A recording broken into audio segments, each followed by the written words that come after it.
అధికారంలోకి వచ్చాక సంవత్సర కాలం అవుతున్నా ప్రజలకు ఇచ్చిన హామీలని నెరవేర్చకుండా ఈరోజు రెడ్ బుక్ రాజ్యాంగం అంటూ కక్ష సాధింపు చర్యలకు మాత్రమే వాళ్ళు ఏ విధంగా కన్ఫైన్ అవటమే కాకుండా ఈ రాష్ట్రాన్ని దోచుకొని దాచుకుంటూ ఇంకా ఈ రాష్ట్రాన్ని అప్పుల్లో ముంచేస్తుంటే ఈ రాష్ట్రాన్ని కాపాడుకోవాలి, ఈ రాష్ట్ర ప్రజలకి అండగా ఉండాల్సిన బాధ్యత ప్రజా పార్టీ అయిన వైఎస్ఆర్ కాంగ్రెస్ పార్టీకి ఉంది. కాబట్టి ప్రజల తరఫున ఈ రోజు ఏదైతే ఈ కూటమి ప్రభుత్వం ప్రజలకి వెన్నుపోటు పొడిచి సంవత్సరం అవుతుందో ఈ జూన్ 4ని వెన్నుపోటు దినంగా మా నాయకుడు జగన్మోహన్ రెడ్డి గారు అనౌన్స్ చేయడమే కాకుండా ఈరోజు రాష్ట్ర వ్యాప్తంగా ప్రజలకి అండగా ర్యాలీలు చేసి అఫీషియల్స్ కి మెమరాండం ఇచ్చి అది ప్రభుత్వానికి అందజేసి వాళ్ళు ఇచ్చిన హామీలని వాళ్ళ మేనిఫెస్టోని నెరవేర్చమని డిమాండ్ చేస్తున్నాం. అవి నెరవేర్చకపోతే వదిలే ప్రసక్తి లేదు అని కూడా ఈ సందర్భంగా హెచ్చరిస్తున్నాం. మీరు చూస్తే ఎన్నికల ముందు కూటమి ప్రభుత్వం అంతా ఎలా ప్రచారం చేసుకుందో మనం చూసాం. ముఖ్యంగా తెలుగుదేశం పార్టీ వాళ్ళైతే వచ్చేది బాబే, ఇచ్చేది బాబే. ఏమొచ్చిందయ్యా, మీకైతే పదవులు వచ్చాయి, బాబేవో వచ్చి ముఖ్యమంత్రిగా కూర్చున్నాడు, కానీ ఈ రాష్ట్ర ప్రజలకు ఏమిచ్చాడు అంటే చేతికి చిప్పిచ్చాడు, మరేమి ఇవ్వలేదనేది రాష్ట్ర ప్రజలు గుర్తించారు. 143 హామీలు ఇచ్చాడు.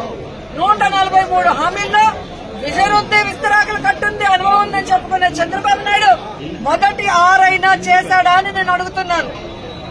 ఈరోజు చూస్తే చంద్రబాబు నాయుడు ఏరు దాటక ముందు ఏటి మల్లన్న, ఏరు దాటాక బోడి మల్లన్న చందంగా పరిపాలించిన విధానం మనకు తెలుసు.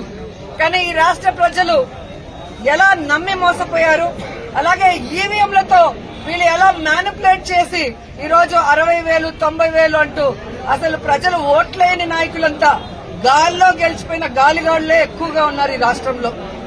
సో ఈ రోజు నేను ఎందుకు ఇది చెప్తున్నాను అంటే జగన్మోహన్ రెడ్డి గారు ఎన్నికల్లో చెప్పడం జరిగింది, చంద్రబాబు నాయుడు 3 సార్లు ముఖ్యమంత్రి అయినా ఏ రోజు చెప్పిన వాగ్దానాన్ని నెరవేర్చలేదు, పిల్లలిచ్చిన మామనే వెన్నుపోటు పొడిచిన వాడు, జాగ్రత్తగా ఉండండి అని. కానీ ఈవీఎంల దగ్గర మనం ఏం చేయగలం?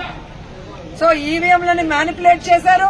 కొన్ని చోట్ల అమాయకమైన ప్రజలు, రైతులు, మహిళలు కూడా జగన్ గారే ఇచ్చినప్పుడు చంద్రబాబు నాయుడు, లోకేష్, పవన్ కళ్యాణ్ ఇస్తారేమో, పవన్ కళ్యాణ్ చెప్పిన మాటలు నమ్మి చాలా మంది ఓట్లు వేయడం కూడా జరిగింది.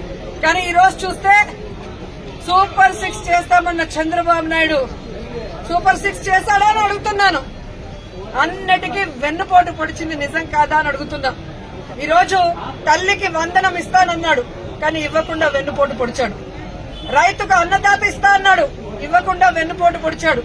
జాబ్ క్యాలెండర్ ఇస్తా అన్నాడు, ఇవ్వకుండా వెన్నుపోటు పొడిచాడు.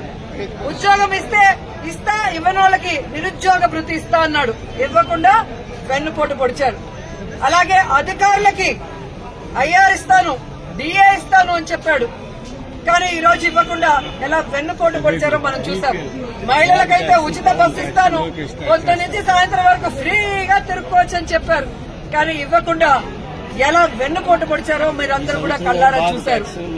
ఈ రోజు ఒక్కరికి కూడా ఒక సెంటు భూమి గాని, ఒక ఇల్లు గాని కట్టించకుండా ఎలా వెన్నుపోటు పొడిచాడో మీరందరూ కూడా కళ్ళారా చూస్తున్నారు.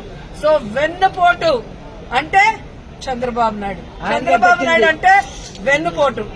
ఇది ఈ రోజు ప్రజలు తెలుసుకున్నారు, వాళ్ళకి జరిగిన నష్టాన్ని వాళ్ళు తెలుసుకున్నారు. ఎప్పుడెప్పుడు ఎన్నికలు పెడితే జగన్మోహన్ రెడ్డి గారికి ఓటేసి మళ్లీ ముఖ్యమంత్రిని చేసుకోవాలని ఎదురు చూస్తున్నారన్న దాంట్లో ఎటువంటి అతిశయోక్తి లేదని కూడా తెలియజేసుకుంటున్నా.